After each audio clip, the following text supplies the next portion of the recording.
I learned that the Lowland streaked Tenrec can become a grandmother before it's 2 months old.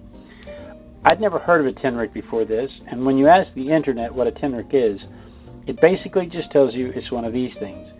It's an insectivore that lives in Madagascar, and it looks like a mole, a shrew, and a hedgehog had a love child. But it's not any of those things, and it is not related to any of those things. There's even a Bugs Bunny cartoon with a clown-looking animal that stomps around just like this. I always thought the cartoonists were just doing cartoon things. It never occurred to me that they were drawing a real animal. What got me is that it is more closely related to elephants than to the hedgehog it looks like. The line of descent that produced the Tenrec is the same line that scientists think eventually led to elephants, but they've been separated by around 100 million years. The quills on a Tenrec, the quills on a hedgehog, and the quills on a porcupine are all convergent evolution, which means the same solution developed independently in completely different animals because they were all facing similar pressures, the same way bat wings and pterodactyl wings look alike, without bats and pterodactyls being related at all. The current thinking is that Tenrecs got to Madagascar by riding a vegetative raft across the water from Africa 50 million years ago. I'll be honest, that one was always hard for me to swallow. But in 2011, about 18 or 19 iguanas floated across to a South American island where they had never been before.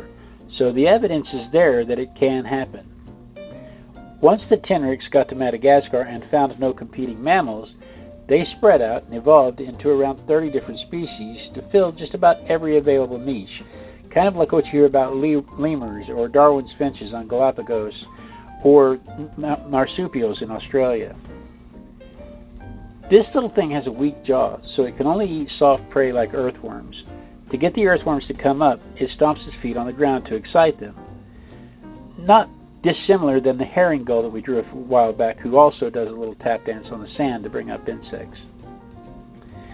They also communicate by rubbing specialized quills together to make an ultrasonic chirping sound, the same way a cricket does, except they use their quills. This process is called stridulation, and as far as we know, the Lowland streaked Tenrec is the only mammal on Earth that does it. The sound is too high-pitched for human ears. You need a special microphone to even hear it. As for reproduction, 25 days to sexual maturity and around 50 days of gestation.